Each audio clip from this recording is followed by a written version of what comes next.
വിശദമായ വാർത്തകളിലേക്ക്. ഗസ വെടിനിർത്തലിന്റെ രണ്ടാം ഘട്ടത്തെക്കുറിച്ച് ഇസ്രായേലിലും ഈജിപ്തിലും തിരക്കിട്ട ചർച്ചകൾ തുടരവെ ഇന്ന് 13 ഫലസ്തീനികൾ കൂടി കൊല്ലപ്പെട്ടു. അമേരിക്കൻ സൈന്യം ഗസയിൽ കാലുകുത്തില്ല എന്ന് ഇസ്രായേലിലെത്തിയ US vice president JD Vance പറഞ്ഞു. ബന്ദികളുടെ മൃതദേഹം കൈമാറുന്നതിന് കൂടുതൽ സമയം വേണമെന്നും അദ്ദേഹം ആവശ്യപ്പെട്ടു. റഫ അതിർത്തി തുറക്കാൻ ഇസ്രായേലിന് മേൽ സമ്മർദ്ദം ശക്തമാണ്. MCA നാസർ ദുബൈയിൽ നിന്ന് വിവരങ്ങൾ നൽകാനായി ചേരുന്നുണ്ട്. നാസർ, ചർച്ചകൾ നമുക്ക് രണ്ടാമത് ചർച്ച ചെയ്യാം. ആദ്യം അറിയേണ്ടത് നിലവിലെ അവിടുത്തെ സാഹചര്യം തന്നെയാണ്. ഒരു വെടിനിർത്തൽ കരാറിലേക്കൊക്കെ കടന്നപ്പോൾ ലോകം വളരെ പ്രത്യാശയോടെ നോക്കിക്കണ്ടതാണ് വീണ്ടും സമാധാനം പുലരുന്നു എന്നുള്ള കാര്യം. പക്ഷേ ഇപ്പോഴും അവിടെ ആക്രമണം തുടരുകയാണല്ലേ?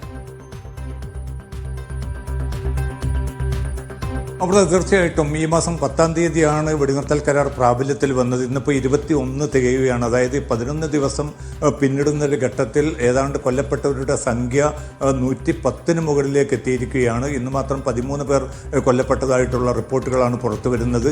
പക്ഷേ ഈ ആക്രമണമൊക്കെ തുടരുന്നുണ്ട് എങ്കിൽ പോലും അതുമായി ബന്ധപ്പെട്ട ഒരു കൃത്യമായിട്ടുള്ളൊരു പ്രതികരണം അമേരിക്ക നടത്തുന്നില്ല. നേരെ മറിച്ച് അമേരിക്കൻ സൈന്യം ഒരു ഘട്ടത്തിൽ പോലും ഗസയിലേക്ക് വരില്ല എന്ന കൃത്യമായിട്ടുള്ള ഒരു ഉറപ്പ് അമേരിക്കൻ വൈസ് പ്രസിഡന്റ് കൂടിയായിട്ടുള്ള JD വാൻസ് എന്ന് ഇസ്രായേലിൽ നൽകിയിട്ടുണ്ട്. അതോടൊപ്പം തന്നെ വെടിനിർത്തൽ കരാർ വളരെ സുഗമമായി മുന്നോട്ട് പോകുന്നു എന്നാണ് അമേരിക്കയുടെ പശ്ചിമേഷ്യൻ ദൂതൻ സ്റ്റീവ് വിറ്റ്കോഫ് പ്രതികരിച്ചിരിക്കുന്നത്. ഇനിയും അത് അടുത്ത ഘട്ടങ്ങളിലേക്ക് ഇത് നീങ്ങുമെന്ന് അദ്ദേഹം പറയുന്നുണ്ട്. അതോടൊപ്പം തന്നെ ജറദ് കുഷ്നർ, അദ്ദേഹം ട്രംപിൻ്റെ മരുമകനാണ്, ട്രംപിൻ്റെ ഉപദേശകനാണ്. ജറദ് കുഷ്നർ പറഞ്ഞിരിക്കുന്നത് ഈ പുനർനിർമ്മാണത്തിനുള്ള തുക ഹമാസ് നിയന്ത്രിത മേഖലയിലേക്ക് തൽക്കാലം പോവുകയില്ല. ആ തുക ഒരിക്കലും ഹമാസിന് ദുർവിനിയോഗം ചെയ്യാവുന്ന ഒരു സാഹചര്യം ഉണ്ടാകില്ല എന്നൊരു പ്രതികരണം അദ്ദേഹവും നടത്തിയിട്ടുണ്ട്. തിരക്കിട്ട ചർച്ചകൾ കൈറോയിലും അതോടൊപ്പം തന്നെ ഇസ്രായേലിലും തുടരുന്നുണ്ട്. പക്ഷേ തികച്ചും ഇസ്രായേലിൻ്റെ ഒരു താല്പര്യങ്ങൾ മാത്രം ഉയർത്തിക്കാട്ടിക്കൊണ്ടുള്ള ഒരു ചർച്ചകളും നടപടികളുമാണ് മുന്നോട്ട് പോകുന്നത്. ഇപ്പം നോക്കുക അമൃത, ഈ 11 ദിവസം പിന്നിടുന്ന ഒരു ഘട്ടത്തിൽ ഗസയിലേക്ക് ഇപ്പോൾ ആകെ അനുവദിച്ചിരിക്കുന്ന ട്രക്കുകളുടെ എണ്ണം 900 ട്രക്കുകൾ മാത്രമാണ് ഈ 11 ദിവസത്തിനുള്ളിൽ ഗസയിലെ ദുരിതം അനുഭവിക്കുന്ന മനുഷ്യർക്ക് എത്തിച്ചേർന്നിരിക്കുന്നത്. കരാർ പ്രകാരം ദിനംപ്രതി 600 ട്രക്കുകൾ ഗസയിലേക്ക് കയറ്റിവിടണം എന്നായിരുന്നു കരാറിൽ വ്യക്തമാക്കിയത്. പക്ഷേ ആ 600 ട്രക്കുകൾക്ക് പകരം ഈ 11 ദിവസം കൂടി 900 ട്രക്കുകൾ മാത്രമാണ് എത്തിച്ചിരിക്കുന്നത്. അന്തർദേശീയ സമ്മർദ്ദം ശക്തമായി തുടരുന്നുണ്ട് എങ്കിൽ പോലും റഫ ഉൾപ്പെടെയുള്ള അതിർത്തികൾ തുറക്കാത്തൊരു സാഹചര്യം നിലനിൽക്കുന്നുണ്ട്. ആ അതിർത്തികൾ തുറക്കാത്തൊരു സാഹചര്യത്തിൽ തീർച്ചയായിട്ടും ഈ മനുഷ്യർ നേരിടുന്ന പട്ടിണി, പരിവട്ടങ്ങൾ, അവരുടെ അടിസ്ഥാന സൗകര്യങ്ങളില്ലായ്മ, ഇതൊക്കെയും അതിശക്തമായി തന്നെ തുടരുകയാണ്. അതായത് വളരെ പ്രയാസകരമായിട്ടുള്ളൊരു അവസ്ഥയിലൂടെ തന്നെയാണ് ഈ വെടിനിർത്തലിൻ്റെ 11 ദിവസവും ഈ മനുഷ്യർ മുന്നോട്ട് പോകുന്നത്. അവർക്കുള്ള കുടിവെള്ളം, ഭക്ഷണം, മരുന്ന്, മറ്റ് അടിസ്ഥാന സൗകര്യങ്ങൾ പോലും നിഷേധിക്കുന്ന ഒരു ഘട്ടത്തിൽ അത് എത്രയും പെട്ടെന്ന് ലഭ്യമാക്കണമെന്ന് പറയാൻ പോലും ഏറ്റവും വലിയ ഒരു മധ്യസ്ഥ രാജ്യമെന്ന് പറയുന്ന അമേരിക്ക ഇനിയും തയ്യാറായിട്ടില്ല. മറ്റ് മധ്യസ്ഥ രാജ്യങ്ങളൊക്കെ അതിനു വേണ്ടി ഇസ്രായേലിന് മേലും അതോടൊപ്പം തന്നെ അമേരിക്കയ്ക്ക് മേലും സമ്മർദ്ദം തുടരുന്നുണ്ട് എങ്കിൽ പോലും പ്രയോഗതലത്തിൽ ഏറ്റവും ദുരിതപൂർണമായിട്ടുള്ള അവസ്ഥയിലൂടെ തന്നെയാണ് ഈ ലക്ഷക്കണക്കിന് വരുന്ന പലസ്തീൻ സമൂഹം ഇപ്പോൾ പോലും മുന്നോട്ട് നീങ്ങുന്നത്. ഒരു സമാധാനം അത്യാവശ്യമാണ്. ഇതിപ്പോൾ US വൈസ് പ്രസിഡന്റ് ഇസ്രായേലിൽ എത്തിയിട്ടുണ്ട് എന്ന് മനസ്സിലാക്കുന്നു. നിലവിൽ ഇപ്പോൾ ഈ രണ്ടാം ഘട്ട ചർച്ചകൾ ഏത് രീതിയിലാണ് നാസർ പുരോഗമിക്കുന്നത്? ഈജിപ്തിലും ഇസ്രായേലിലും ഒക്കെ ചർച്ചകൾ നടക്കുന്നുണ്ട് എന്ന് മനസ്സിലാക്കുന്നുണ്ട്. ആരാണ് ഇതിന് നേതൃത്വം നൽകുന്നത്? എവിടെ എത്തി നിൽക്കുന്നു ഈ ചർച്ചകൾ?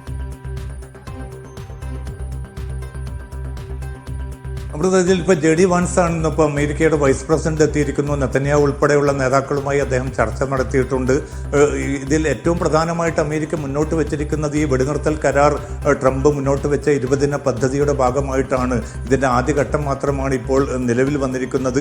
തിരിച്ചടികളും പ്രശ്നങ്ങളും ഒക്കെ ഉണ്ട് എങ്കിൽ പോലും ഈ കരാറുമായിട്ട് മുന്നോട്ട് പോകണമെന്നാണ് അമേരിക്ക ആഗ്രഹിക്കുന്നത്. അതുകൊണ്ട് തന്നെ എല്ലാം പെട്ടെന്ന് പരിഹരിക്കുക എളുപ്പമില്ല. ഇതിൽ ഏറ്റവും പ്രധാനമായിട്ട് ഇപ്പോൾ ഇസ്രായേലിൻ്റെ ഭാഗത്തു നിന്ന് വന്നിരിക്കുന്ന ആവശ്യം എന്നത് ഈ ബന്ദികളുടെ മൃതദേഹങ്ങൾ പൂർണ്ണമായിട്ടും കൈമാറണമെന്നാണ്. പക്ഷേ ഇത് അത്ര എളുപ്പമല്ല, കുറെ കൂടി സങ്കീർണമായിട്ടുള്ളൊരു ഘട്ടമാണ്. അതുകൊണ്ട് ഘട്ടം ഘട്ടമായി മാത്രമേ ഈ ബന്ദികളുടെ മൃതദേഹം ലഭ്യമാക്കാൻ സാധിക്കൂ എന്ന് ഇസ്രായേൽ നേതൃത്വത്തോട് ഇന്ന് അമേരിക്കൻ വൈസ് പ്രസിഡന്റ് തന്നെ വ്യക്തമാക്കിയിട്ടുണ്ട്. കാരണം ഇന്ന് രാത്രി ഈ 2 മൃതദേഹങ്ങൾ കൂടി കൈമാറാമെന്ന് ഹമാസ് അറിയിച്ചിട്ടുണ്ട്.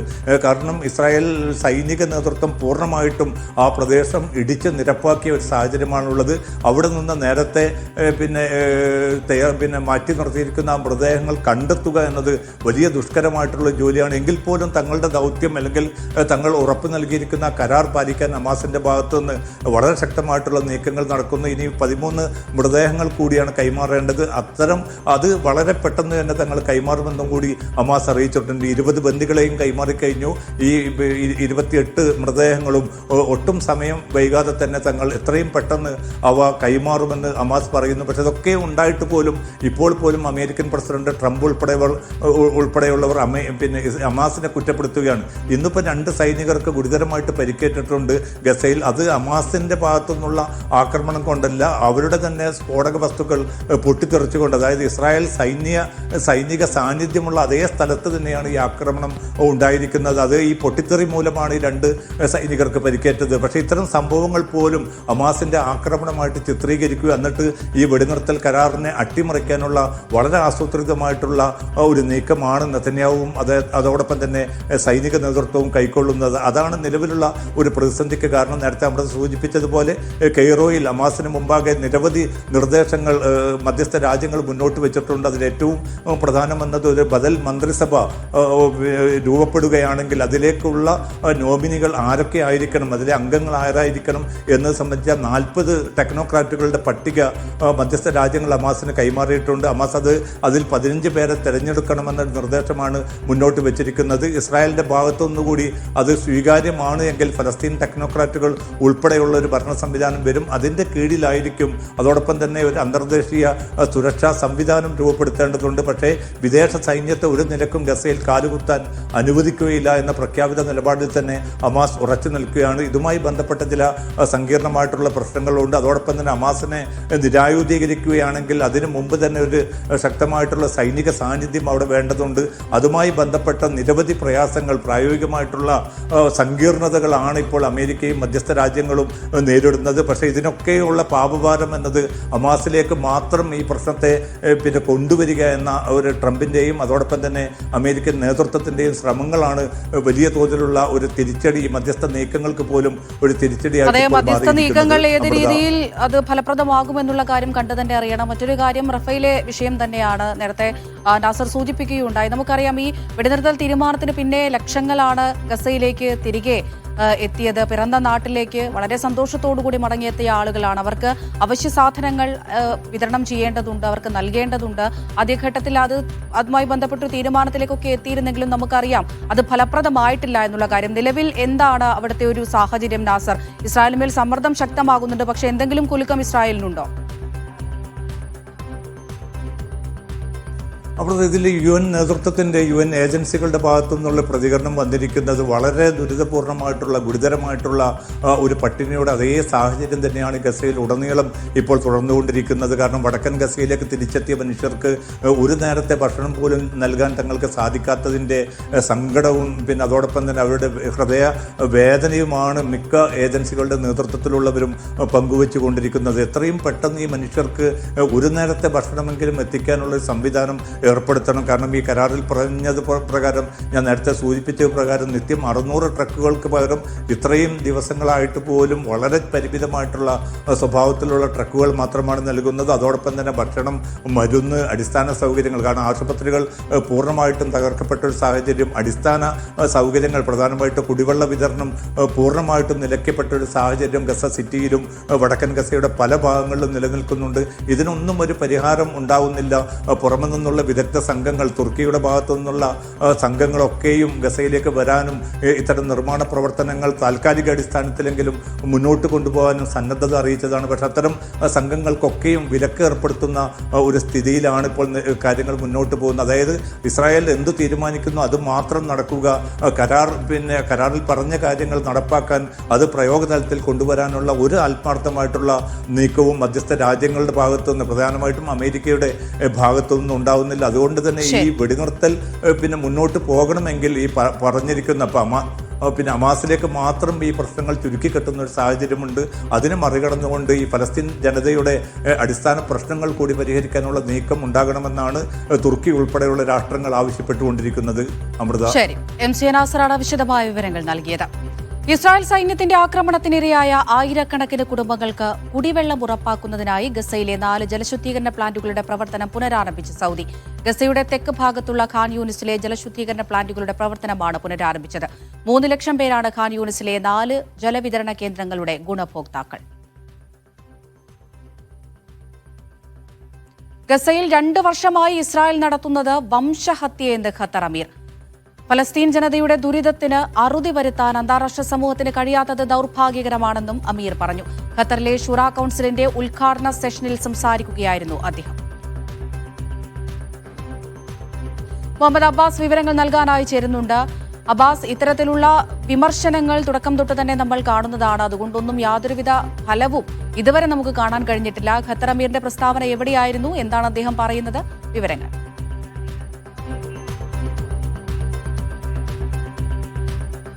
ഖത്തറിന്റെ ലെജിസ്ലേറ്റീവ് അതോറിറ്റിയായ ഖത്തർ ഷൂറ കൗൺസിലിന്റെ യോഗത്തിലാണ്, അതിന്റെ ഉദ്ഘാടന സെഷനിലാണ് ഇസ്രായേലിനെതിരെ Qatar Amir Sheikh Tamim bin Hamad Al Thani ആഞ്ഞടിക്കുന്ന പ്രസ്താവനകൾ, പ്രതികരണങ്ങൾ നടത്തിയത്. അദ്ദേഹം രണ്ട് തരത്തിലാണ് അദ്ദേഹത്തിന്റെ പ്രസംഗത്തിൽ രണ്ട് തരത്തിലാണ് അദ്ദേഹത്തിന്റെ പ്രസംഗത്തിൽ പ്രധാനമായിട്ട് ഉണ്ടായിരുന്നത്. ഒന്ന് ഗസയെ കുറിച്ചിട്ടാണ്, മറ്റൊന്ന് രാജ്യത്തിന്റെ സാമ്പത്തിക അതുപോലെ ആരോഗ്യ മേഖലയെക്കുറിച്ചാണ്. ഇവിടെ ഇങ്ങനെ വളരെ വ്യത്യസ്തമായ രീതിയിൽ സർവ്വതല സ്പർശിയായ ആഗോളതലത്തിലുള്ള വിഷയങ്ങളും ഗസ അടക്കമുള്ള വിഷയങ്ങളും അതുപോലെ രാജ്യത്തിൻ്റെ ആഭ്യന്തര കാര്യങ്ങളും ഉൾപ്പെട്ട ഒരു സർവ്വതല സ്പർശിയായ പ്രസംഗമാണ് അദ്ദേഹം ഇന്ന് ഷൂറ കൗൺസിലിൻ്റെ ഉദ്ഘാടന സെഷനിൽ അദ്ദേഹം സംസാരിച്ചത്. ഇതിൽ പ്രധാനമായിട്ടും പറഞ്ഞത് ഗസയിൽ നടത്തുന്നത്, ഇസ്രായേൽ 2 വർഷമായി നടത്തിക്കൊണ്ടിരിക്കുന്നത് ഒരു വംശഹത്യ തന്നെയാണ്. അതുതന്നെയാണ് അതിനെ പേരിട്ട് വിളിക്കേണ്ടത്. ഈ തുടർച്ചയായ നിയമലംഘനങ്ങളാണ് ഇസ്രായേലിൻ്റെ ഭാഗത്തു നിന്ന്, അന്താരാഷ്ട്ര നിയമങ്ങളെല്ലാം കാറ്റിൽ പറത്തിയിട്ടുള്ള ആക്രമണങ്ങളാണ് ഇസ്രായേൽ ഗസയിൽ നടത്തിക്കൊണ്ടിരിക്കുന്നത്. അന്താരാഷ്ട്ര സമൂഹം ഇക്കാര്യത്തിൽ ഫലസ്തീനികളുടെ ദുരിതത്തിന് അറുതി വരുത്താൻ അന്താരാഷ്ട്ര സമൂഹത്തിന് കഴിയാതെ പോകുന്നു എന്നുള്ളത് വളരെ ദൗർഭാഗ്യകരമായ സ്ഥിതിയാണ് എന്നുകൂടി ഖത്തർ അമീർ പറയുന്നുണ്ട്. ഇതോടുകൂടെ തന്നെ ഗസയെ വാസയോഗ്യമല്ലാതാക്കി മാറ്റി ഇസ്രായേൽ എന്ന് പറയുന്ന അദ്ദേഹം ഭീകരവാദം മാത്രമല്ല ഗസയിൽ ഇസ്രായേൽ നടത്തുന്ന ആക്രമണം, അത് അധിനിവേശം കൂടിയാണ് എന്ന് അദ്ദേഹം തറപ്പിച്ചു പറയുന്നുണ്ട്. എന്നാൽ ഒരു പ്രതീക്ഷ നിറഞ്ഞൊരു വാക്കുകൂടി അദ്ദേഹത്തിൻ്റെ പ്രസംഗത്തിലുണ്ടായിരുന്നു. UN ഏകദേശം 150ഓളം രാഷ്ട്രങ്ങൾ ഖത്തറിൻ്റെ സ്വതന്ത്ര ഫലസ്തീൻ്റെ അംഗീകാരത്തിന് വേണ്ടി വോട്ട് ചെയ്യുകയുണ്ടായി. അത് നിർണായകമായ സ്വതന്ത്ര ഫലസ്തീൻ രാഷ്ട്രത്തിലേക്കുള്ള നിർണായകമായ ചുവടുവെപ്പായി അത് മാറുമെന്ന് ഒരു പ്രതീക്ഷയും അദ്ദേഹം പങ്കുവെക്കുകയുണ്ടായി. ഇതോടൊപ്പം തന്നെ മധ്യസ്ഥത നിന്നു എന്നുള്ള ഒരൊറ്റ കാരണത്തിൻ്റെ പേരിൽ തൻ്റെ രാജ്യം ആക്രമിക്കപ്പെട്ടു എന്നതിൻ്റെ വ്യഥയും സങ്കടവും അദ്ദേഹം പങ്കുവെക്കുകയുണ്ടായി. എന്നാൽ ആ വെല്ലുവിളിയെല്ലാം ഖത്തർ അതിജീവിക്കുകയാണ് എന്ന് പറഞ്ഞുകൊണ്ട് അദ്ദേഹം രാജ്യം നേടിയ സാമ്പത്തിക വളർച്ചയെക്കുറിച്ചിട്ടുള്ള ആരോഗ്യ മേഖലയും അതുപോലെ മനുഷ്യ വിഭവശേഷി മേഖലയിലും ഖത്തർ നേടിയിട്ടുള്ള മുന്നേറ്റങ്ങളെ, വളർച്ചയെ അദ്ദേഹം എടുത്തു കാണിക്കുകയുണ്ടായി. അഥവാ 2024 ഖത്തറിൻ്റെ GDP മൊത്തം ആഭ്യന്തര ഉൽപ്പാദനം 2.4% വളർച്ച കൈവരിച്ചു എന്ന് അദ്ദേഹം ഈ പ്രസംഗത്തിൽ ചൂണ്ടിക്കാട്ടി. അതുമാത്രമല്ല, ഈ വർഷം 2ാം പാദത്തിൽ രാജ്യത്തിൻ്റെ സാമ്പത്തിക വളർച്ച 1.9% വളർച്ച കൈവരിച്ചു എന്നുകൂടി അദ്ദേഹം ചൂണ്ടിക്കാട്ടുകയുണ്ടായി. എണ്ണ ഇതര മേഖലയിൽ രാജ്യത്തിൻ്റെ കുതിപ്പുണ്ടായി. മനുഷ്യ വിഭവശേഷിയാണ് ഈ രാജ്യത്തിൻ്റെ ഏറ്റവും വലിയ സമ്പത്ത് എന്നിങ്ങനെ പറയുന്ന പ്രസംഗം അവസാനിപ്പിക്കുന്നത്, നമ്മൾ അനുഗ്രഹങ്ങൾ നിറഞ്ഞവരാണ് ഈ രാജ്യം, അതുകൊണ്ട് ഈ അനുഗ്രഹങ്ങൾക്ക് നന്ദി കാണിക്കേണ്ടതുണ്ട് എന്ന് പറഞ്ഞുകൊണ്ടാണ് ഖത്തർ അമീറിൻ്റെ പ്രസംഗം അവസാനിക്കുന്നത്. ഏതായാലും ഈ വൈദേശികമായി അതുപോലെ ആഭ്യന്തര തലത്തിൽ, ആരോഗ്യ മേഖലയിൽ, മനുഷ്യ വിഭവശേഷിയിൽ ഇങ്ങനെ രാജ്യം നേരിടുന്ന വെല്ലുവിളികൾ, രാജ്യം നേരിടുന്ന പ്രതിസന്ധികൾ, അതോടൊപ്പം ശുഭപ്രതീക്ഷ നിറഞ്ഞ വർത്തമാനങ്ങൾ, ഇതെല്ലാം പങ്കുവച്ചുകൊണ്ടുള്ള വളരെ സർവ്വതല സ്പർശിയായ ഒരു പ്രസംഗമാണ് ഇന്നത്തെ ഷൂറ കൗൺസിലിന്റെ ഉദ്ഘാടന വേളയിൽ ഖത്തർ അമീർ നടത്തിയത്. അമൃത. ശരി, മുഹമ്മദ് അബ്ബാസാണ് വിവരങ്ങൾ നൽകിയത്. അക്കൗണ്ടിംഗ് മേഖലയിലെ സൗദിവൽക്കരണത്തിന് തുടക്കമായതായി മാനവ വിഭവശേഷി സാമൂഹിക വികസന മന്ത്രാലയം. 5ലേറെ ജീവനക്കാരുള്ള സ്ഥാപനങ്ങളിൽ 40% സൗദിവൽക്കരണം. 5 ഘട്ടമായി 2028-നകം 70% അക്കൗണ്ടിംഗ് ജോലികളും സൗദികൾക്ക് ലഭ്യമാക്കുകയാണ് ലക്ഷ്യം. വിവരങ്ങൾ നൽകാനായി അഫ്താബ് റഹ്മാൻ ചേരുന്നുണ്ട് തത്സമയം. അഫ്താബ്, ഇതിപ്പോൾ ഏത് രീതിയിൽ ഈ സൗദിവൽക്കരണം നടപ്പിലാക്കാനാണ് സൗദി ഇപ്പോൾ ഉദ്ദേശിക്കുന്നത്? എത്ര ഘട്ടമായാണ് നടക്കുക?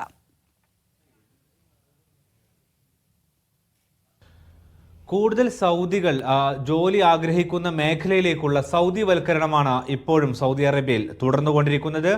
ഇതിന്റെ ഭാഗമാണ് അക്കൗണ്ടിംഗ് മേഖലയിലുള്ള സൗദിവൽക്കരണം. ഇത് നേരത്തെ പ്രഖ്യാപിച്ചിരുന്നതാണ്. ഇത് ഇന്നലെ മുതൽ, അതായത് തിങ്കളാഴ്ച മുതൽ തന്നെ പ്രാബല്യത്തിൽ വന്നു കഴിഞ്ഞിട്ടുണ്ട്. 5 ഘട്ടമായിട്ടാണ് ഇതിൻ്റെ സൗദിവൽക്കരണത്തിൻ്റെ തോത് നടപ്പിലാക്കുക. ആദ്യ ഘട്ടം, ഇപ്പോൾ പ്രാബല്യത്തിലായിരിക്കുന്ന ഘട്ടം എന്ന് പറയുന്നത് 40% സൗദിവൽക്കരണമാണ്. എന്ന് വെച്ചാൽ 5-ലധികം ജീവനക്കാരുള്ള സ്ഥാപനങ്ങൾക്കാണ് ഇപ്പോൾ 40% സൗദിവൽക്കരണം ബാധകമായിരിക്കുക. എന്ന് വെച്ചാൽ 5-ൽ കൂടുതൽ ജീവനക്കാരുള്ള സ്ഥാപനമാണെങ്കിൽ അവിടെയുള്ള അക്കൗണ്ടിംഗ് മേഖലയിൽ 40% ജീവനക്കാർ ഈ സൗദികളായിരിക്കണം. അതോടൊപ്പം തന്നെ ഇതിൻ്റെ രണ്ടാം ഘട്ടം പ്രാബല്യത്തിലാവുക 50%. എന്ന് വെച്ചാൽ അത് അടുത്ത വർഷം ഇതേ കാലയളവിൽ ഒക്ടോബറിലായിരിക്കും 50% സൗദിവൽക്കരണം നടപ്പാക്കുക. മൂന്നാമത്തെ ഘട്ടം നടപ്പാവുക 2027 ഒക്ടോബറിലാണ്. അന്ന് 60% സൗദിവൽക്കരണമായിരിക്കും പ്രാബല്യത്തിൽ വരിക.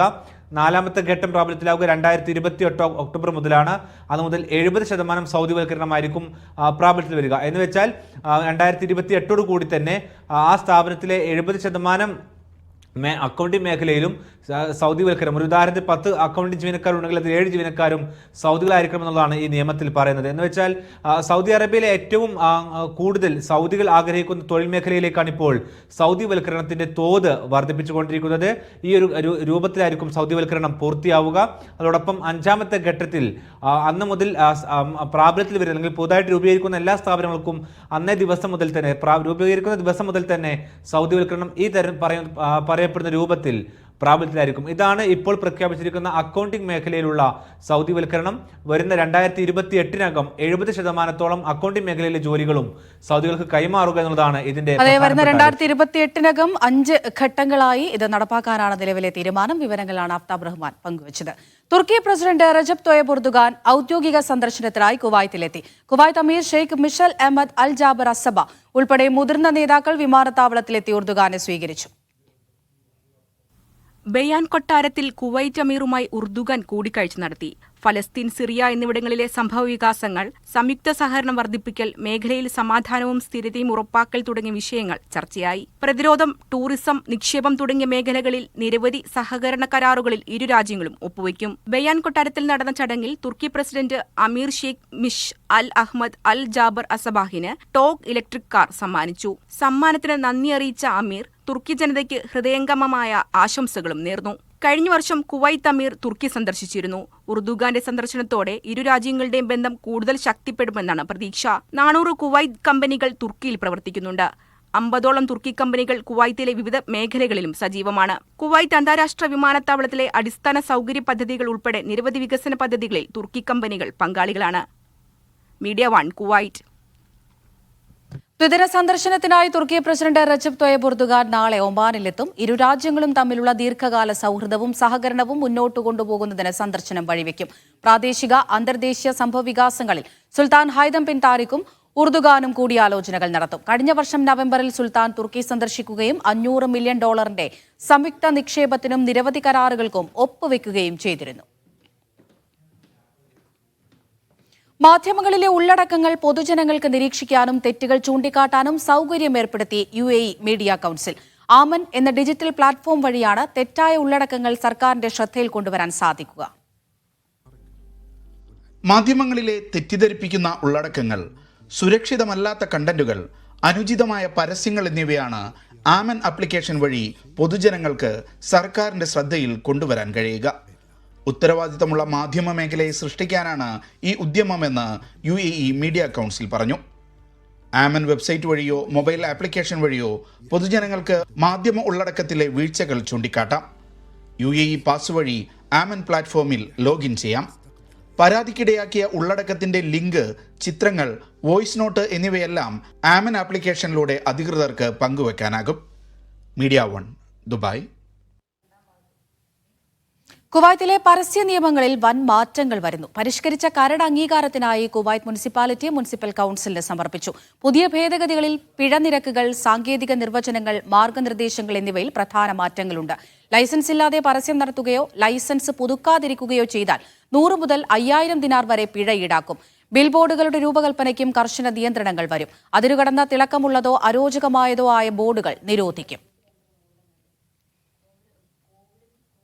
നുഴഞ്ഞുകയറ്റക്കാർക്ക് അഭയം നൽകുകയോ ജോലിക്കെടുക്കുകയോ ചെയ്യരുതെന്ന് ഓർമ്മിപ്പിച്ച റോയൽ ഒമാൻ പോലീസ്. നുഴഞ്ഞുകയറ്റക്കാരെ സംരക്ഷിക്കുന്നത് ഗുരുതരമായ കുറ്റമാണെന്നും ആർഒപി പൊതുജനങ്ങൾക്ക് മുന്നറിയിപ്പ് നൽകി. ഒക്ടോബറിൽ മാത്രം സൌത്ത് ബാത്തനയിലും മുസന്തം ഗവർണറേറ്റുകളിലുമായി 116 പേരെയാണ് അറസ്റ്റ് ചെയ്തത്. നിയമവിരുദ്ധമായി രാജ്യത്ത് പ്രവേശിക്കുന്നവർ സുരക്ഷാ പരിശോധനകൾ, ബയോമെട്രിക് രജിസ്ട്രേഷൻ, മറ്റ് ഔദ്യോഗിക നടപടിക്രമങ്ങൾ എന്നിവ മറികടക്കുകയും പൊതുസുരക്ഷയ്ക്ക് ഭീഷണിയാവുകയും ചെയ്യുന്നുവെന്നാണ് ആർഒപി പറയുന്നത്. ബോധവൽക്കരണ ക്യാമ്പയിന് ആർഒപി തുടക്കമിട്ടിട്ടുണ്ട്. മുൻകാല ക്രിമിനൽ പ്രവർത്തനങ്ങൾ അറിയാനാവാത്തതും വിരലടയാളങ്ങളോ തിരിച്ചറിയാൻ മറ്റു രേഖകളോ ഒന്നുമില്ലാത്ത ഒരു അജ്ഞാത വ്യക്തി രാജ്യത്ത് ചുറ്റിത്തിരിക എന്നത് വലിയ അപകടമാണെന്നും ആർഒപി പ്രസ്താവനയിൽ പറയുന്നു. രാജ്യത്ത് നുഴഞ്ഞു കയറിയവർക്ക് ക്രിമിനൽ റെക്കോർഡുകൾ ഉണ്ടായിരിക്കാം, അല്ലെങ്കിൽ അവരുടെ രാജ്യത്ത് നിന്ന് ഒളിച്ചോടിയവരാകാമെന്നും ആർഒപി മുന്നറിയിപ്പിൽ പറയുന്നു. ഇത്തരക്കാർക്ക് അഭയം നൽകുകയോ ജോലിക്കെടുക്കുകയോ ചെയ്യുന്നവർക്ക് കനത്ത ശിക്ഷ ലഭിക്കും. നുഴഞ്ഞുകയറ്റക്കാരെ 9999 എന്ന അടിയന്തര നമ്പറിൽ റിപ്പോർട്ട് ചെയ്യാനും ആർഒപി പൊതുജനങ്ങളോട് ആഹ്വാനം ചെയ്തിട്ടുണ്ട്.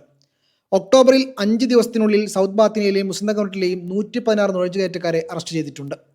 പിടിയിലായവർക്കെതിരെ നിയമ നടപടികൾ പൂർത്തിയായിക്കൊണ്ടിരിക്കുകയാണെന്നും ആർഒപി സ്ഥിരീകരിച്ചു. Media 1 Muscat. കുവൈത്തിലെ പ്രാദേശിക തൊഴിൽ വിപണിയിൽ പ്രവാസികളുടെ എണ്ണത്തിൽ വൻ വർധന. രാജ്യത്ത് ജോലി ചെയ്യുന്ന പ്രവാസികളിൽ ഏറ്റവും വലിയ തൊഴിലാളി സമൂഹമായി ഇന്ത്യക്കാർ.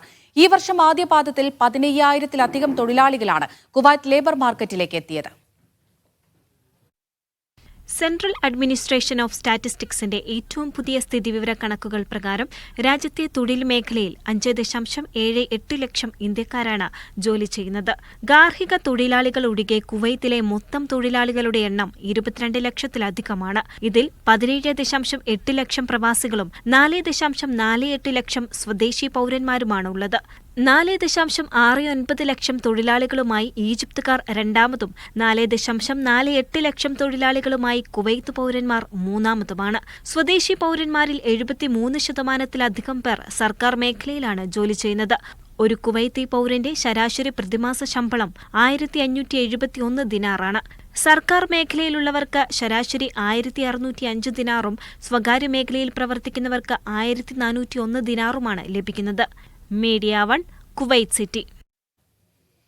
കായിക മേഖലയിലെ സേവനങ്ങളുടെയും ലൈസൻസുകളുടെയും ഫീ കുറച്ച ഖത്തർ സ്പോർട്സ് മന്ത്രാലയം. രാജ്യത്തെ കായിക അന്തരീക്ഷം മെച്ചപ്പെടുത്തുന്നതിന്റെയും നിക്ഷേപം പ്രോത്സാഹിപ്പിക്കുന്നതിന്റെയും ഭാഗമായാണ് തീരുമാനം. 1000 റിയാൽ മുതൽ താഴോട്ടാണ് നിരക്കുകൾ.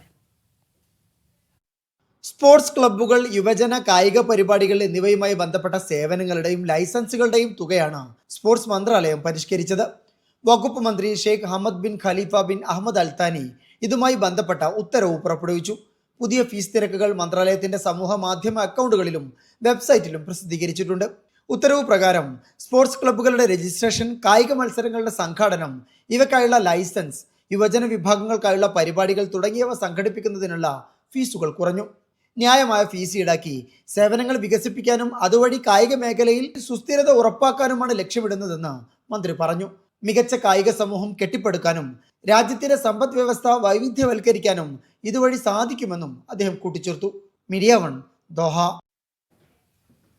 കുവൈത്തിലെ ഏകീകൃത നിർബന്ധിത വാഹന ഇൻഷുറൻസ് സംവിധാനം റദ്ദാക്കി. നിർബന്ധിത വാഹന ഇൻഷുറൻസ് ഏകീകരിക്കുന്നതിനായി 2023 കൊണ്ടുവന്ന പ്രമേയം റദ്ദാക്കാനുള്ള തീരുമാനം Supreme Committee for Insurance Regulation chairman Mohammed Al Otaibi പ്രഖ്യാപിച്ചു. 2025 പുറപ്പെടുവിച്ച കോടതി വിധി നടപ്പാക്കുന്നതിന്റെ ഭാഗമായാണ് നടപടി. ഇതോടെ ട്രാഫിക് അപകടങ്ങളുമായി ബന്ധപ്പെട്ട സിവിൽ ബാധ്യത ഇൻഷുറൻസ് പോളിസികൾ നൽകുന്നത് നിയന്ത്രിക്കുന്ന 2020 പ്രമേയം നമ്പർ 9 പ്രാബല്യത്തിൽ തുടരും. അജ്മാനിലെ ടാക്സികളിൽ റോഡിലെ വേഗപരിധിക്കനുസരിച്ച് വേഗത നിയന്ത്രിക്കുന്ന സ്മാർട്ട് വേഗപ്പൂട്ടുകൾ സ്ഥാപിക്കുന്നു. UAE-യിൽ ആദ്യമായി അജ്മാനിലാണ് ഈ സംവിധാനം ടാക്സികളിൽ സ്ഥാപിക്കുന്നത്. ടാക്സികളും ലിമോസിൻ വാഹനങ്ങളും സ്മാർട്ട് വേഗപ്പൂട്ടുകൾ ഉപയോഗിച്ച് നിയന്ത്രിക്കും. ഓരോ പ്രദേശത്തും അനുവദിച്ച വേഗതയിൽ മാത്രമേ വാഹനത്തിന് സഞ്ചരിക്കാനാകൂ. പൊതുവാഹനങ്ങളുടെ സുരക്ഷ കൂടുതൽ ശക്തമാക്കാൻ ലക്ഷ്യമിട്ടാണ് ഈ പദ്ധതി.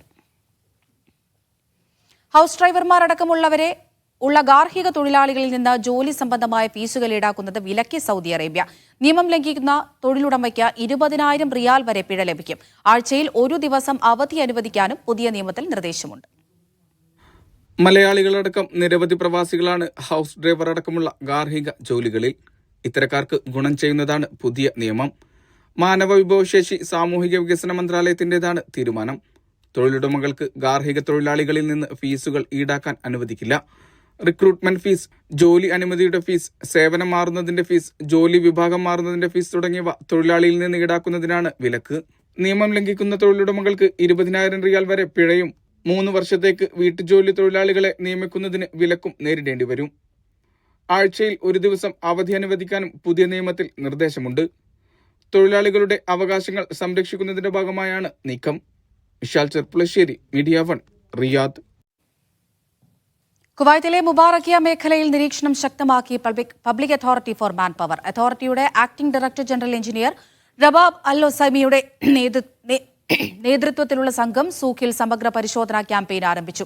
രാജ്യത്തെ തൊഴിൽ അന്തരീക്ഷം സംരക്ഷിക്കാനും തൊഴിലാളികളും തൊഴിലുടമകളും തൊഴിൽ നിയമങ്ങളും ചട്ടങ്ങളും പാലിക്കുന്നുണ്ടോ എന്ന് ഉറപ്പാക്കാനുമാണ് പരിശോധന.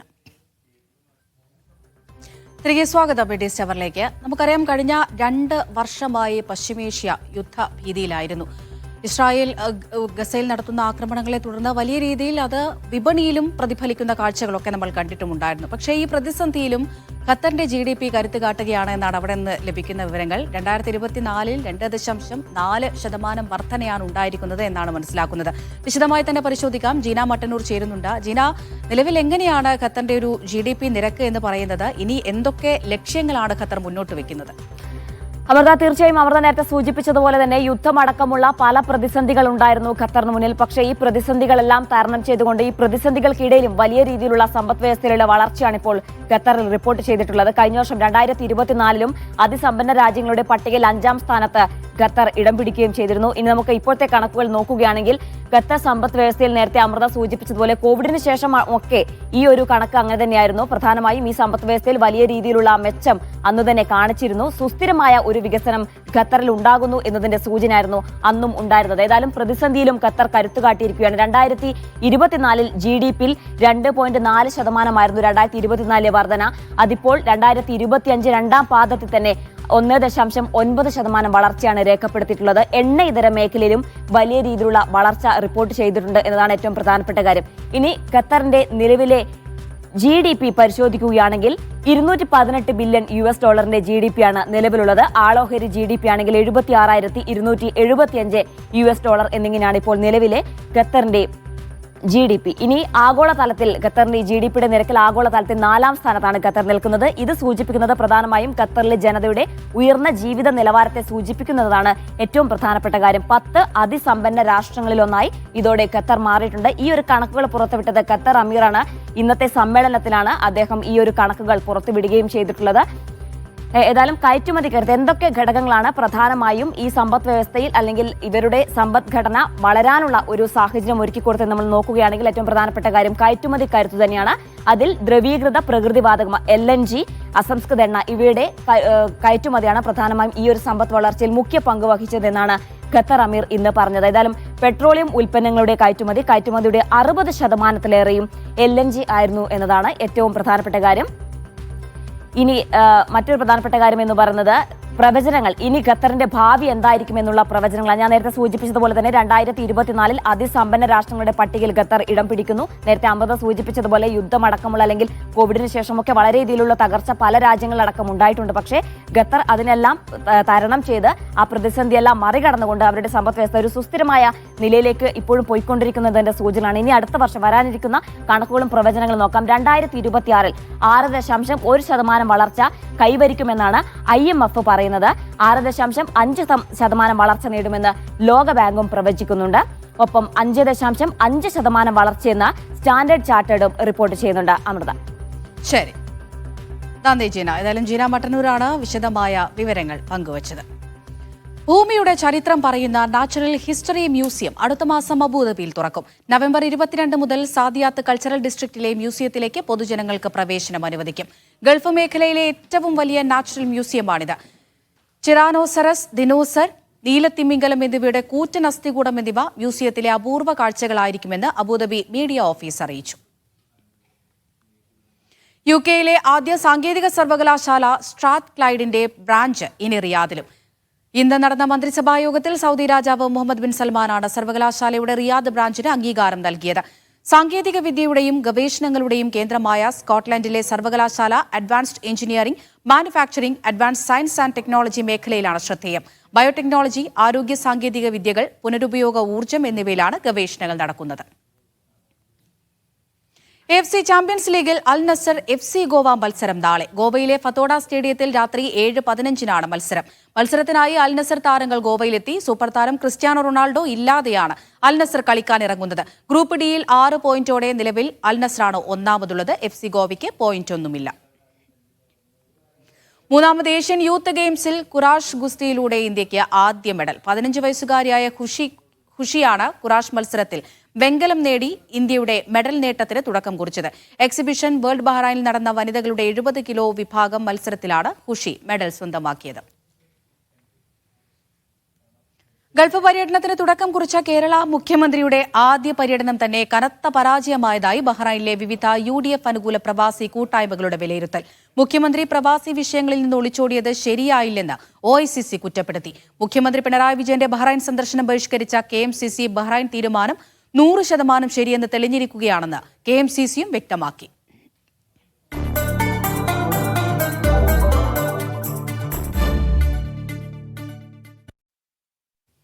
മലയാളികളുടെ സാന്നിധ്യം കൊണ്ട് ശ്രദ്ധ നേടിയ പുരാതന മാർക്കറ്റുകളിലൊന്നാണ് കിഴക്കൻ സൗദിയിലെ ദമാം സൂക്കും സീക്കോ പ്രദേശവും. അറബികൾ കേരള മാർക്കറ്റ് എന്ന് വിളിച്ചിരുന്ന ഇവിടം പഴയകാല പ്രവാസികളുടെ സംഗമവേദി കൂടിയായിരുന്നു. എന്നാൽ ഇന്ന് സ്ഥിതി മാറി. പുതുതലമുറയ്ക്ക് പ്രദേശം പരിചിതമല്ലാതാവുകയാണ്. അവശേഷിക്കുന്ന പ്രവാസി വ്യാപാരികളാകട്ടെ പലവിധ പ്രയാസത്തിലും പ്രതിസന്ധികളിലുമാണ്.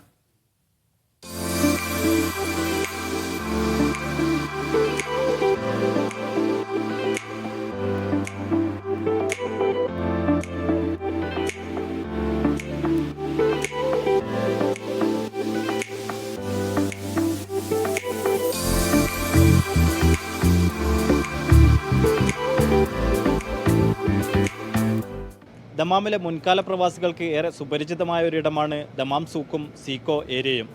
മാത്രവുമല്ല പഴയകാല പ്രവാസികളുടെ ഒരു സംഗമ വേദി കൂടിയായിരുന്നു ഇവിടം. ഈ സീക്കോ തെരുവിന് ഇന്ന് ഒരുപാട് മാറ്റങ്ങൾ സംഭവിച്ചുകൊണ്ടിരിക്കുകയാണ്. പുതിയ സീക്കോ തെരുവിൻ്റെ വിശേഷങ്ങളും അവിടെ ഉപജീവനമാർഗം തേടുന്ന പ്രവാസികളുടെ വിശേഷങ്ങളുമാണ് നാം അന്വേഷിക്കുന്നത്. പ്രവാസത്തിൻ്റെ അത്ര തന്നെ പഴക്കമുണ്ട് ദമാമിലെ ഈ പ്രദേശത്തിന്. പണ്ട് പായക്കപ്പലിലും ഉരുവിലുമായി കടൽ കടന്നവർ വിത്തുപാകി നട്ടുനനച്ച മണ്ണ്. കൈകൊടുത്ത് നെഞ്ചോട് ചേർത്ത് സ്വീകരിച്ച അറബികൾ അതിന് ഒരു പേരും നൽകി, സൂക്ക് കേരള.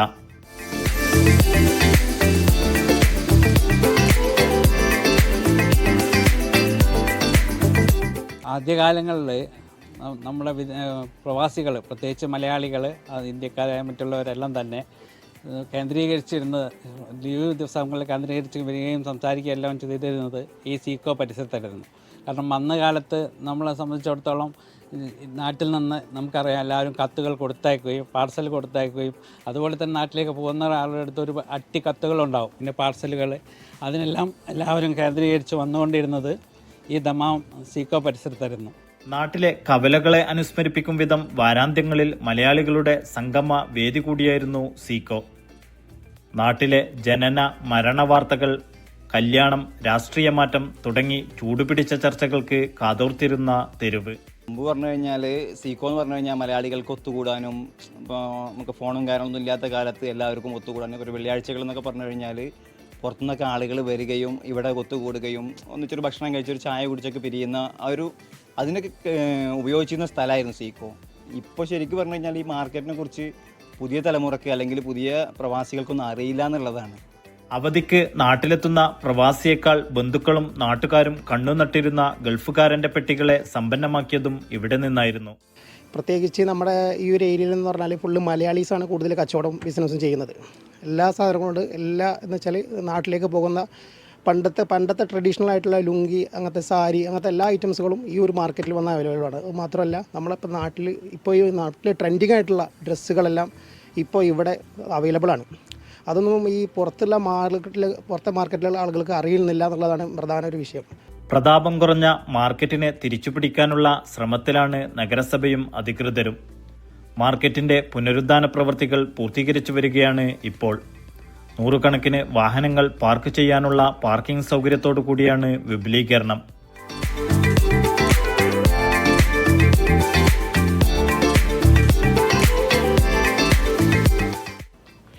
ഇപ്പോൾ 11 വർഷമായി ദമാമിൽ വന്നിട്ട്. വന്ന ആ സമയത്തൊക്കെ നല്ല മാർക്കറ്റായിരുന്നു, നമുക്ക് അത്യാവശ്യം നല്ല മാർക്കറ്റും കാര്യമൊക്കെ ഉണ്ട്. ഇപ്പോൾ എന്ന് വെച്ചാൽ ഈ സമയത്ത് വെച്ചാൽ റോഡിൻ്റെ ഒരു പ്രശ്നങ്ങളും കാര്യങ്ങളും ഉണ്ടായതുകൊണ്ട് കുറച്ച് കസ്റ്റമർ ഒക്കെ എത്തിപ്പെടാനുള്ള ബുദ്ധിമുട്ടുണ്ട്. ഇപ്പോൾ ഒരു കസ്റ്റമർ വന്നാൽ ഒന്നും കിട്ടാണ്ട് ഈ മാർക്കറ്റിൽ തിരിച്ചു പോകില്ല. എല്ലാ ഐറ്റംസും നമ്മൾ ഈ മാർക്കറ്റിൽ തന്നെ ഉണ്ട്. ഒരു ഫാമിലി ആയിട്ട് വന്നാൽ ഇപ്പം പാർക്കിങ്ങിന് ചെറിയൊരു ബുദ്ധിമുട്ടുണ്ട്. ഇപ്പോൾ പാർക്കിങ്ങിൻ്റെ ഇപ്പോൾ അടുത്ത വർഷം ജനുവരി ചാലു ആണെന്നാണ് പറയുന്നത്. അപ്പോൾ നമുക്ക് ഈ പാർക്കിങ്ങിൻ്റെ കാര്യങ്ങളൊന്നും ബുദ്ധിമുട്ടില്ല. വ്യാപാരികളിൽ പലരും തലമുറ കൈമാറ്റത്തിലൂടെ ഇവിടെ തുടരുന്നവരാണ്.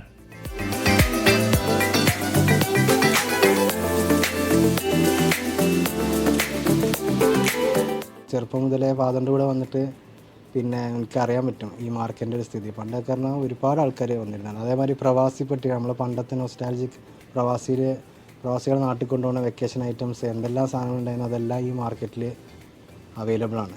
അത് ശരിക്കും ആൾക്കാർക്ക് അറിയില്ല. ആ പഴയ സാധനങ്ങളൊക്കെ ഇവിടെ എന്താണ് അവരൊക്കെ കൊണ്ടുവന്നിരുന്നതെന്നുള്ളത്.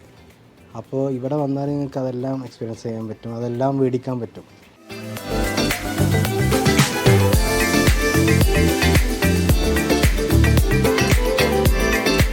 പണ്ടത്തെ സീക്കോ എന്ന് പറഞ്ഞാൽ ആൾ ഭയങ്കര ആളല്ലായിരുന്നു. ഇപ്പോൾ ഇവിടെ ഇരിക്കുന്ന ആളുകൾ വലിയ വലിയ കടകൾ വന്ന് ആളുകളെല്ലാം സ്പ്രെഡായി അങ്ങോട്ടും ഇങ്ങോട്ടും ഒക്കെ എല്ലാം പോയി.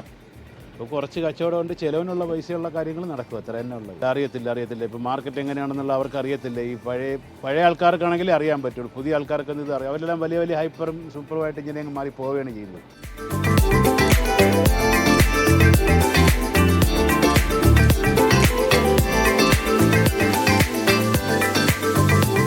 ദമാമിൽ നിന്നും ബിജു പുതുക്കുളത്തിനൊപ്പം നൌഷാദ് ഇരിക്കൂർ, മീഡിയ 1.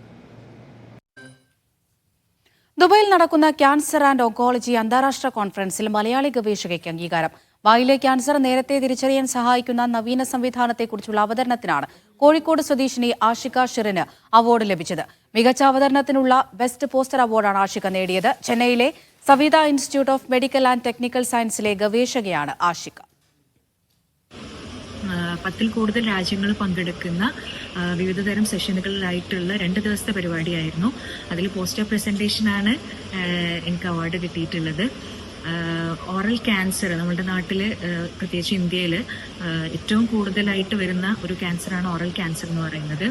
ഓറൽ ക്യാൻസറിനെ നേരത്തെ ഡയഗ്നോസ് ചെയ്യാനുള്ള ഒരു ബയോസെൻസർ ഡെവലപ്മെൻ്റാണ് എൻ്റെ റിസർച്ച് വരുന്നത്. കലാരംഗത്ത് പ്രവർത്തിക്കുന്നവർ പൊതുമര്യാദയുമായി ബന്ധപ്പെട്ട നിയമങ്ങളും ചട്ടങ്ങളും കർശനമായി പാലിക്കണമെന്ന് Kuwait national council four culture, arts and letters നിർദ്ദേശിച്ചു. നിയമങ്ങൾ ലംഘിക്കുന്നതായി കണ്ടെത്തിയാൽ സ്റ്റാൻഡപ്പ് കോമഡി പ്രൊമോട്ടർമാർക്കും സംഘാടകർക്കും കടുത്ത പിഴകൾ ഏർപ്പെടുത്തുമെന്ന് കൌൺസിൽ അറിയിച്ചു. ഷോ നിയമങ്ങൾ ലംഘിക്കുന്നത് ഗൌരവമായി കാണുമെന്നും ഇത്തരം ഷോകളിൽ സാമൂഹിക മൂല്യങ്ങളെയും ധാർമ്മികതയെയും ബഹുമാനിക്കുന്ന പ്രകടനങ്ങൾ ഉറപ്പാക്കാനാണ് നടപടിയെന്നും NCCAL assistant secretary general Musaad Al Sambel വ്യക്തമാക്കി. മലബാർ പ്രവാസി UAE committee Norka care insurance പദ്ധതി സംബന്ധിച്ച് ബോധവൽക്കരണ പരിപാടി സംഘടിപ്പിച്ചു. Online registration advocate Muhammed Sajid ഉദ്ഘാടനം ചെയ്തു. നോർക്ക പ്രതിനിധികളായ ബിജു വാസുദേവൻ, മിഥുൻ എന്നിവർ പദ്ധതി വിശദീകരിച്ചു. മൊയ്തു കുറ്റ്യാടി അധ്യക്ഷത വഹിച്ചു. ഒമാനിലെ റൂവി മലയാളി അസോസിയേഷൻ ഏർപ്പെടുത്തിയ ഈ വർഷത്തെ RMA കേരളീയം പുരസ്കാരം 2025 പ്രശസ്ത ചലച്ചിത്ര നിർമ്മാതാവ് സലിം മുതുവമ്മലിന് സമ്മാനിച്ചു. അസോസിയേഷന്റെ ഓണാഘോഷവേദിയിലായിരുന്നു പുരസ്കാര സമർപ്പണം. പ്രശസ്ത സിനിമാ സീരിയൽ താരം അനീഷ് രവി സലിം മുതുവമ്മലിനെ പൊന്നാടയണിയിച്ചു.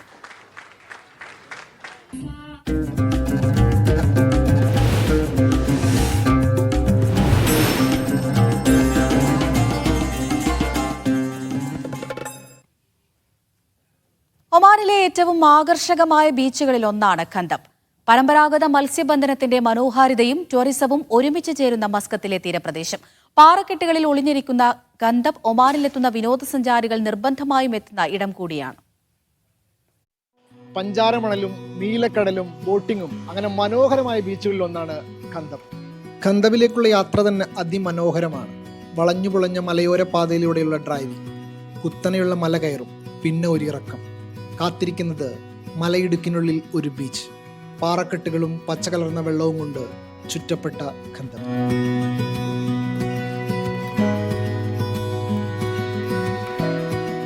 മസ്കറ്റിലെ പ്രധാന ബീച്ചുകളിലൊരു ബീച്ചാണ് ഖന്ത ബീച്ച്.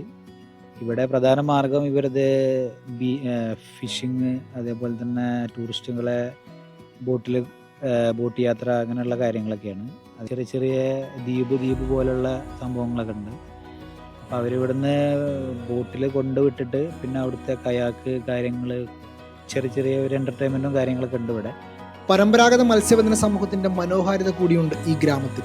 കന്ദ ബീച്ച് വെറും ഒരു ഇടം മാത്രമല്ല, ഒമാന്റെ തീരദേശ സൗന്ദര്യത്തിലേക്ക് സഞ്ചാരികളെ ആഴ്ന്നിറങ്ങാൻ പാകത്തിൽ അനുഭവം സമ്മാനിക്കുന്നത് കൂടിയാണ്. പ്രധാന തീരത്തിനപ്പുറം സന്ദർശകരെ കാത്തിരിക്കുന്നത് മറഞ്ഞിരിക്കുന്ന ഉൾക്കടലുകളുടെയും പാറക്കെട്ടുകളുടെയും ഒരു ശൃംഖലയാണ്. ഒമാനിലെത്തുന്ന വിനോദസഞ്ചാരികൾ കന്ദബ് ഇഷ്ടപ്പെടാനുള്ള പ്രധാന കാരണം പാറക്കെട്ടുകൾക്കുള്ളിൽ ഒളിഞ്ഞിരിക്കുന്ന ഒരു കടലുണ്ട് എന്നതാണ്. വിനോദസഞ്ചാരികളെ കാത്ത് ചെറുതും വലുതുമായ ബോട്ടുകൾ തീരത്തിങ്ങനെ നങ്കൂരമിട്ട് കിടപ്പുണ്ടാകും. പണം പറഞ്ഞുറപ്പിച്ചാൽ പിന്നെ തെളിഞ്ഞ വെള്ളത്തെ വകഞ്ഞുമാറ്റി സമുദ്ര കാഴ്ചകളിലേക്ക് ബോട്ട് കുതിക്കും. കന്ദബ് കൂടുതൽ അനുഭവിക്കാനാവുക ഈ ബോട്ട് യാത്രയിലാണ്.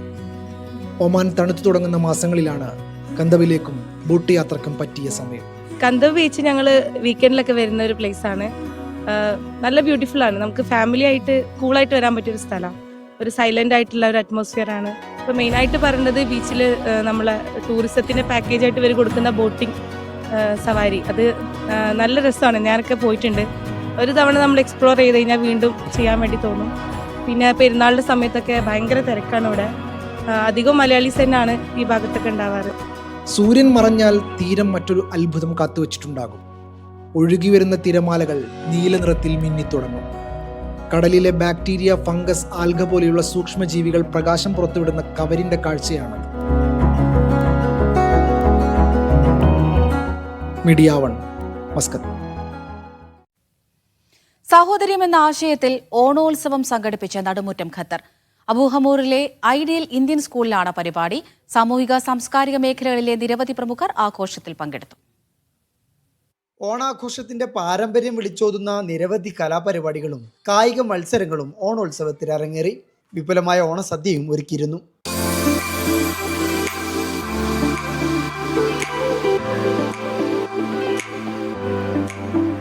അപ്പോൾ ചെറുതായ രീതിയിൽ നമ്മൾ തുടങ്ങിയ നമ്മളെ ഓണാഘോഷം ഇത്തവണ എന്നല്ല, കുറച്ച് കൊല്ലങ്ങളായിട്ട് വിപുലമായിട്ടാണ് നടത്തുന്നത്. 400ഓളം ആളുകൾ സദ്യയിൽ പങ്കെടുക്കുകയുണ്ടായിട്ടുണ്ട്. അതേപോലെ ഇതിന് ഒരു 2 ആഴ്ച മുന്നേ നമ്മൾ ഇതിനോടനുബന്ധിച്ച് ഓണക്കള മത്സരം നടത്തിയിട്ടുണ്ടായിരുന്നു. അതായത് പൂക്കളും പിന്നെ പുനരുപയോഗ വസ്തുക്കളും ചേർന്നുകൊണ്ടുള്ള ഒരു പൂക്കള മത്സരം എന്നാണ് ഉദ്ദേശിച്ചത്. അതായത് പ്രകൃതിയോട് കൂടുതൽ ഇണങ്ങിക്കൊണ്ടുള്ള ഒരു മത്സരം. അതായിരുന്നു അടുത്തത്. ആദ്യം വെച്ചിട്ട് സാഹോദര്യം എന്ന വിഷയമായിരുന്നു തീം. പ്രവാസി സംഘടനാ നേതാക്കളായ റഷീദ് അഹമ്മദ്, നന്ദിനി അബ്ബഗൌണി, അഞ്ജന മേനോൻ, EP അബ്ദുറഹ്മാൻ, ചന്ദ്രമോഹനൻ, നജ്ല നജീബ്, ഫാത്തിമ തസ്നീം തുടങ്ങിയവർ സംസാരിച്ചു. Media 1 Doha. മറ്റു ചില ഗൾഫ് വാർത്തകൾ ചുരുക്കത്തിൽ. അബുദാബിയിലെ റോഡുകൾ വൃത്തിയാക്കാൻ ഇനി ഡ്രൈവറില്ല വാഹനം. മനുഷ്യസഹായമില്ലാതെ തെരുവുകൾ വൃത്തിയാക്കാനും അണുവിമുക്തമാക്കാനുമാണ് റോബോ സ്വീപ്പർ ഉപയോഗിക്കുന്നത്. ആദ്യഘട്ടത്തിൽ അബുദാബി കോർണിഷിലെ തെരുവും പാതയോരങ്ങളും വൃത്തിയാക്കും. Doha ICF airport regional committee Hamad medical corporation blood donation സെന്ററുമായി സഹകരിച്ച് രക്തദാന ക്യാമ്പ് സംഘടിപ്പിച്ചു. തുമാമ റൌദ ക്ലബ് ഹൌസിൽ നടന്ന ക്യാമ്പിൽ 100 കണക്കിന് ആളുകൾ പങ്കെടുത്തു. ഖത്തർ മതകാര്യ വകുപ്പിന് കീഴിൽ Sheikh Abdullah bin Zaid Al Mahmoud Islamic cultural centre Malayali കുടുംബങ്ങൾക്കായി ഫാമിലി കോൺഫറൻസും ടീം സ്പേസും സംഘടിപ്പിക്കുന്നു. വിശ്വാസ വിശുദ്ധി സംതൃപ്ത കുടുംബം എന്ന വിഷയത്തിൽ വെള്ളിയാഴ്ച വൈകിട്ട് ദോഹ ബിൻ സയ്യിദ് ഓഡിറ്റോറിയത്തിലാണ് ഫാമിലി കോൺഫറൻസ്. സൗജന്യ മെഡിക്കൽ ക്യാമ്പ് സംഘടിപ്പിച്ച ഖത്തറിലെ ഇന്ത്യൻ എംബസിക്ക് കീഴിലുള്ള ജീവകാരുണ്യ ജനസേവന വിഭാഗമായ Indian community benevolent forum. Doha Al Khor Naseem Al Rabeeh medical സെന്ററിൽ നടന്ന ക്യാമ്പിൽ നിരവധി പ്രവാസി തൊഴിലാളികൾ പങ്കെടുത്തു. കൺസൾട്ടേഷൻ, മരുന്നുകൾ തുടങ്ങിയവ ലഭ്യമാക്കി. ഫോക്കസ് ഇന്റർനാഷണൽ ഖത്തർ റീജിയൻ 20ാം വാർഷികാഘോഷത്തിന്റെ ഭാഗമായി ലീഡ് ഓൺ കമ്മ്യൂണിറ്റി മീറ്റ് സംഘടിപ്പിച്ചു. ICC മുംബൈ ഹാളിലായിരുന്നു പരിപാടി. വിദ്യാഭ്യാസ പ്രവർത്തകൻ ഫിറോസ് PT മോഡറേറ്ററായിരുന്നു. അബീർ ഷാജി, സഫിറുസ് അസ്ലാം, അനീസ് അസീസ് തുടങ്ങിയവർ നേതൃത്വം നൽകി. സൗദി ദമാം OICC വനിതാവേദി ഓണാഘോഷം സംഘടിപ്പിച്ചു. ഓണച്ചന്തം എന്ന പേരിൽ സംഘടിപ്പിച്ച പരിപാടിയിൽ നിരവധി കുടുംബങ്ങളും പ്രവർത്തകരും പങ്കെടുത്തു. വനിതകൾക്കായി മലയാളി മംഗ ഫാഷൻ ഷോ മത്സരവും നടത്തി. സൗദിയിലെ യാംബൂവിൽ നടന്നുവന്നിരുന്ന Ras ambition super cup football tournament സമാപിച്ചു. HMR എവർഗ്രീൻ FC ജേതാക്കളായി. പ്രവാസി വെൽഫെയർ ദമാം കണ്ണൂർ കാസർഗോഡ് ജില്ലാ കമ്മിറ്റി സംഘടിപ്പിക്കുന്ന സൂപ്പർ കപ്പ് മത്സരങ്ങൾക്ക് വ്യാഴാഴ്ച തുടക്കമാകും. മത്സരത്തിന്റെ മുന്നോടിയായി ട്രോഫി ലോഞ്ചിംഗും ഫിക്സ്ചർ റിലീസും സംഘടിപ്പിച്ചു. ടൂർണമെന്റിൽ 12 ടീമുകൾ മത്സരിക്കും. ഹിജാബ് വിവാദം ഭരണഘടനാ മൂല്യങ്ങൾ സംരക്ഷിക്കപ്പെടണമെന്ന് സൗദി ഇന്ത്യൻ ഇസ്ലാഹി സെന്റർ ദമാം അൽഖോബാർ ഘടകം ആവശ്യപ്പെട്ടു. ദമാം ഫൈസലിയയിൽ സംഘടിപ്പിച്ച ഉണർവ് യുവജനോത്സവ സംഗമത്തിൽ നിരവധി പേർ പങ്കെടുത്തു. ബഹ്റൈനിൽ നടക്കുന്ന Asian youth games 2025 India Pakistan kabaddi മത്സരത്തിനിടെ കൈ കൊടുക്കാതെ ഇന്ത്യൻ ക്യാപ്റ്റൻ. കളി തുടങ്ങുന്നതിന് മുന്നോടിയായി റഫറിയുടെ സാന്നിധ്യത്തിൽ നടന്ന ടോസിനിടെ പാകിസ്ഥാൻ ടീം ക്യാപ്റ്റൻ കൈ നീട്ടിയെങ്കിലും ഇന്ത്യൻ ക്യാപ്റ്റൻ അത് ഒഴിവാക്കുകയായിരുന്നു. വാശിയേറിയ മത്സരത്തിൽ പാകിസ്ഥാനെതിരെ ഇന്ത്യൻ യുവ ടീം വിജയം സ്വന്തമാക്കി. ബഹ്റൈൻ ആതിഥ്യമരുളുന്ന 3ാമത് ഏഷ്യൻ യൂത്ത് ഗെയിംസിനായി ഒരുക്കങ്ങൾ പൂർത്തിയായി. ഈ മാസം 31 വരെ രാജ്യത്ത് നടക്കുന്ന ഗെയിംസിന്റെ ഔദ്യോഗിക ഉദ്ഘാടനം ബുധനാഴ്ചയാണ് നടക്കുക. ഇന്ത്യയെ പ്രതിനിധീകരിച്ച 222 കായിക താരങ്ങൾ ഇത്തവണ ഗെയിംസിൽ പങ്കെടുക്കും.